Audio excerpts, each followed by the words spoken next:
You ever come across a switch like this?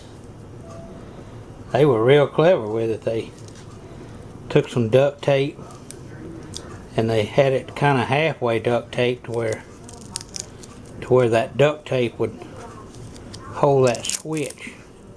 See, that's the redneck repair right there. See, when that plunger comes down, it makes contact with that, and that causes continuity between the two black ones. Okay?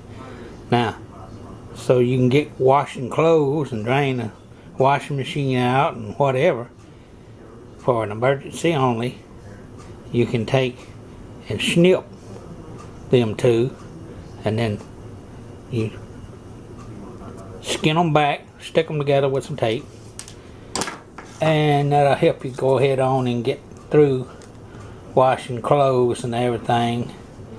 And when you can get somewhere and get a new part, you should get it, because with this being defeated, any little kid or somebody that didn't know no better could reach down in there and try to grab clothes out of it while it's spinning wide ass open, break their damn arm or something. You wouldn't want that. But all this switch does is, when you open the lid, and I'll tell you where it goes to.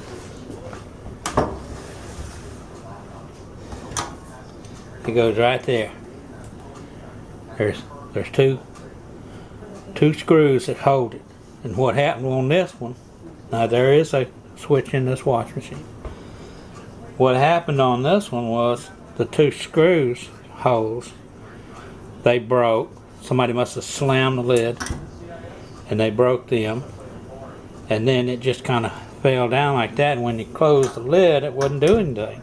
It would wash, because it's made to wash with the lid up, so you can add bleach and all that to it with the lid up while it's washed. But the problem was, when it goes into spin, it won't spin. And if it can't spin, it won't pump. And you'll be sitting there with a stinking ass wash machine full of stinking clothes full of water, and you won't know what to do. Well, what you do is you cut them two wires right there and skin them back and stick them together, tape them down, and keep on keeping on. Put a sign on the front, say redneck washer repair, the end. I'm Paw. Later, Gator. Love y'all, man.